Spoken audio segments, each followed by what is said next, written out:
కాసాని రామగోపాల్ గారు, మన జిల్లా పార్లమెంటరీ అబ్జర్వర్ గా ఇచ్చేసిన శాసన మండలి సభ్యురాలు శ్రీమతి కల్పలతా రెడ్డి గారు, కోచా బ్రహ్మానంద రెడ్డి గారు పార్లమెంట్ ఇన్ఛార్జ్, అదేవిధంగా నియోజకవర్గ ఇన్ఛార్జి కూడా మన శిల్పా చక్రపాణి రెడ్డి గారు, కాసాని రామరెడ్డి గారు, నాని గారు, దారా సుధీర్ గారు, ఇజాక్ మన శాసన మండలి సభ్యులు ఇజాక్ బాషా గారు, జడ్పీ చైర్పర్సన్ పాపిరెడ్డి గారు, పెద్దలు టిపి నాగిరెడ్డి గారు, శ్వేత గారు, మహిళా విభాగ రీజనల్ కోఆర్డినేటర్ శశికళ గారు, వైఎస్ఆర్ కాంగ్రెస్ పార్టీ మహిళా ఉపాధ్యక్షురాలు, ఇంకా చాలా మంది మిత్రులందరూ కూడా వేదిక మీద ఉన్నారు. వారికి ఇక్కడ విచ్చేసిన సోదర సోదరులకు మీడియా వారికి అందరికీ నమస్కారం. ప్రత్యేకించి ఈ సమావేశానికి కారణం ఇంకా చెప్పడలేదు, అందరూ కూడా మాట్లాడారు. ప్రతి ఒక్కరు కూడా విశదంగా చెప్పుకుంటూ వచ్చారు. నేను కొన్ని విషయాలు మాత్రమే మీకు అందరికీ కూడా మనం చేయగలుగుతాను. ఈ రోజు ఇది ప్రతి ఒక్కరికి కూడా అందజేయడం జరుగుతుంది. దీన్ని ఫోన్ లో మన కెమెరా ఓపెన్ చేసి ఆ కెమెరాను మనం దీనికి పెడితే కూడా మీ ఫోన్లలో డౌన్లోడ్ అవుతుంది. దాంట్లో అన్ని విషయాలు 7 విషయాలు ఉంటాయి. మొట్టమొదటిగా తెలుగుదేశం పార్టీ మేనిఫెస్టో గురించి, వారి హామీల గురించి, తర్వాత వారు ఓటీపీలు ఇచ్చి ప్రతి ఇంటికి కూడా మీకు సంవత్సరానికి ఇంత వస్తుంది, 5 సంవత్సరాలకి ఇంత వస్తుందని ప్రతి ఇంటికి కూడా చేరవేయడం జరిగింది. అదేవిధంగా బాండ్లు కూడా ఇచ్చారు. బాండ్లు కూడా ఈ విధంగా ఇద్దరు కూడా సంతకాలు పెట్టి కూటమి నాయకులు పవన్ కళ్యాణ్ గారు, చంద్రబాబు ఇద్దరు కూడా ఇచ్చిన బాండ్లు కూడా ఉన్నాయి. అదేవిధంగా ఇందాక మనము చూసిన ప్రెస్ మీట్ జగన్మోహన్ రెడ్డి గారు ఉంటుంది ఈ క్యూఆర్ కోడ్ లోనే. అదేవిధంగా చంద్రబాబు ఎన్నికల ముందు హామీలు ఇచ్చాడు. ఆ హామీలన్నీ కూడా బయట కింద ఒక్కొక్క హామీకి సంబంధించి అవన్నీ కూడా ఉన్నాయి. మరి ఆయన మోసాల వల్ల ఎంత నష్టం వాటిల్లింది ప్రతి కుటుంబానికి, చంద్రబాబు ఎన్నుకున్న పథకాలు, ఆ తర్వాత జగన్మోహన్ రెడ్డి గారు ఇస్తా ఉన్న 5 సంవత్సరాలు ఇచ్చిన పథకాలు, ఇవన్నీ కూడా డీటెయిల్స్ ఉన్నాయి. ఇవన్నీ కూడా ఎందుకు చెప్తా ఉన్నానంటే, మీరు గ్రామాల్లోకి పోయినప్పుడు తప్పకుండా ఇవన్నీ కూడా మనం చెప్తే బాగుంటుంది. మనందరికీ కూడా తెలుసు, చంద్రబాబు నాయుడు యువత ముఖ్యమంత్రి అయ్యాడు. మరి బాబు గారిని వెళ్ళిపోతుంది.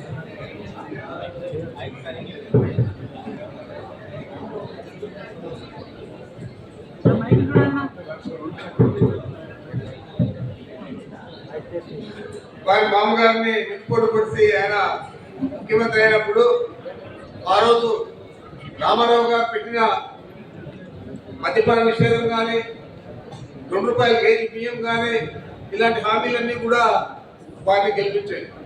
గెలిచిన తర్వాత రామారావు నుంచి ఈయన ముఖ్యమంత్రి అయ్యారు. ముఖ్యమంత్రి అయిన 3 నెలల్లోనే ఆర్థికంగా మాకు ప్రభుత్వానికి ఇబ్బందులు ఉన్నాయి. మరి ఈ ఇబ్బందులన్నీ ఎదుర్కోవాలంటే మద్యపాన నిషేధాన్ని ఎత్తివేయక తప్పదని చెప్పి చేయడం జరిగింది. అదేవిధంగా ₹2 కేజీ బియ్యాన్ని ₹5.25 చేయడం జరిగింది. ఇవన్నీ కూడా మనకు తెలుసు. అయినా కూడా మళ్ళా 2014లో అతను చెప్పిన హామీలన్నిటికీ కూడా మన వాళ్ళందరూ కూడా, మన రాష్ట్ర ప్రజలందరూ కూడా మోసపోయి అప్పుడు మళ్ళా అతన్ని ముఖ్యమంత్రి చేయడం జరిగింది. ఇప్పుడు మళ్ళా 2024లో అదే తరహాలో చెప్పిన అబద్ధం చెప్పకుండా అనేక అబద్ధాలు చెప్పి, అనేక మోసపూరిత మాటలు చెప్పి అందరినీ నమ్మించేదానికి ఒక్కొక్క అబద్ధాన్ని 10 మంది చేత 10 సార్లు చెప్పించి పూర్తి స్థాయిలో సఫలీకృతుడై అధికారంలోకి రావడం జరిగింది. మరి జగన్మోహన్ రెడ్డి గారు 5 సంవత్సరాలు ప్రజలందరికీ కూడా ఆదుకున్నాడా లేదా? కరోనా సమయంలో కూడా ఆయన చెప్పిన మాట ప్రకారం, ఆ తేదీ ప్రకారం పట్టణంలోకి ప్రతి ఒక్కరికి కూడా అన్ని సంక్షేమ పథకాలు, ఇందాక చాలా మంది వక్తలంతా చెప్పారు, కులము, మతము, ప్రాంతము, రాజకీయాలు ఏది కూడా చూడకుండా కేవలం పేదరికాన్ని చూసి అర్హులైన వారికి అందరికీ ఇచ్చారు. ఈరోజు ఏం చెప్పాడు ఎన్నికల ముందు, ఏం కూడా ఆంక్షలు లేకుండా అమలు చేస్తామని. ఈరోజు అన్ని కూడా ఆంక్షలు. మొన్న అమ్మఒడి ఇచ్చాడు. అమ్మఒడిలో దాదాపు 13,000 కోట్లు పైచీలకి ఇవ్వాలి. బడ్జెట్లోనే 8,000 కోట్లు పెట్టారు. 8,000 కోట్లు పెట్టి కేవలం 3,000 కోట్లు ఇచ్చి మనం అమ్మఒడి అయిపోయేసినప్పుడు చెప్తున్నాడు.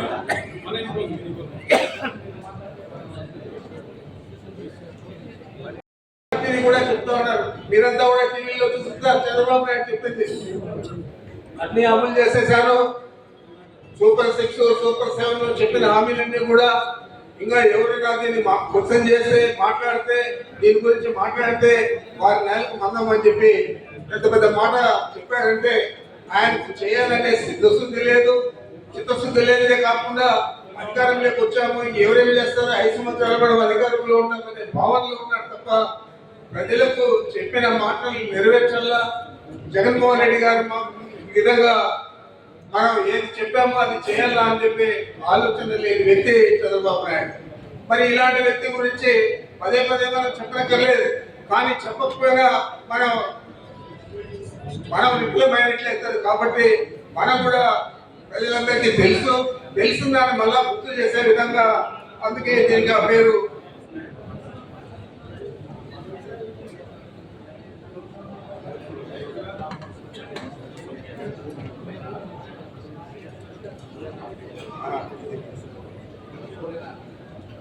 అందుకే మనం చంద్రబాబు నాయుడు మేనిఫెస్టోను గుర్తు చేసుకుంటూ ఈ కార్యక్రమాన్ని నిర్వహించాలని చెప్పి, అదేవిధంగా దాని పేరు కూడా బాబు షూరిటీ, మోసం గ్యారంటీ. ఆయన ఏం చెప్పినా కూడా మోసం తప్పితే చేయాలనే చిత్తశుద్ధి లేదు. కాబట్టి మనము ఈ కార్యక్రమానికి ఈ విధంగా మనం పేరు పెట్టుకోవడం జరిగింది. మరి ఈరోజు మన జిల్లా స్థాయిలో దీన్ని మొదలుపెట్టాం. తర్వాత మన జిల్లా అధ్యక్షుడు ప్రతి నియోజకవర్గానికి వెళ్ళి అక్కడ నియోజకవర్గ స్థాయిలో మొదలు పెట్టారు. అక్కడ నియోజకవర్గ ఇన్ఛార్జీలు ప్రతి మండలానికి వెళ్ళి ఆ మండల స్థాయిలోనూ లేదా మున్సిపాలిటీస్ అయితే మున్సిపాలిటీల్లోనూ వార్డుల్లోనూ ఈ కార్యక్రమాన్ని మన శాసనసభ అభ్యర్థులు, కోఆర్డినేటర్లు మొదలు పెడతారు. తప్పకుండా గ్రామ స్థాయి దాకా తీసుకుపోయి గ్రామాలలో ఇప్పుడు దాకా మనం గ్రామ కమిటీలు కొన్ని వేస్తారు, కొన్ని వేయలేదు. అలా వేయకుంటే గ్రామ కమిటీలు వేసుకుంటూ ఆ గ్రామంలో ఈ కార్యక్రమాన్ని నిర్వహించి ప్రజలకు తెలియజెప్పాలని చెప్పి దీన్ని రాష్ట్ర వ్యాప్తంగా మన నాయకుడు జగన్మోహన్ రెడ్డి గారు మొదలుపెట్టారు. మరి జగన్మోహన్ రెడ్డి గారు ఏం చెప్పారో అవన్నీ కూడా మనం తప్పకుండా చూస్తా ఉన్నాం. ఈరోజు ఏం జరుగుతూ ఉంది? అక్రమంగా కేసులు పెట్టడం, తప్పుడు కేసులు పెట్టేదే కాకుండా బ్లాక్మెయిల్ చేయడం, ఈ నేలకు మందం అని చెప్పి చెప్తా ఉన్నాడంటే మరి ఎంత గర్వంగా అహంకారిగా మాట్లాడుతూ ఉన్నాడు. మనం అందరూ కూడా ఆలోచన చేయాలని నేను మనం చేస్తా ఉన్నాను. ఈరోజు ఏది కార్యక్రమం ఏదైనా కూడా మనం ఇంకా కొంచెం ఆలస్యంగా మొదలు పెడితే బాగుంటుందనే అభిప్రాయం కొంతమంది నాయకుల్లో ఉంది. కానీ నేను ఒకటే మీ అందరికీ తెలియజేస్తా ఉన్నాను. ఈరోజు 3 రోజుల ముందరే కేంద్ర మంత్రి ప్రహ్లాద్ జోషి గారు చెప్పారు, ఫిబ్రవరి 2027లో జమిలీ ఎన్నికలు వస్తా ఉన్నాయి. దేశవ్యాప్తంగా అన్ని రాష్ట్రాల్లో ఫిబ్రవరి 27 మరి ఆ ఎన్నికలకు సమాయత్తం కావాలా.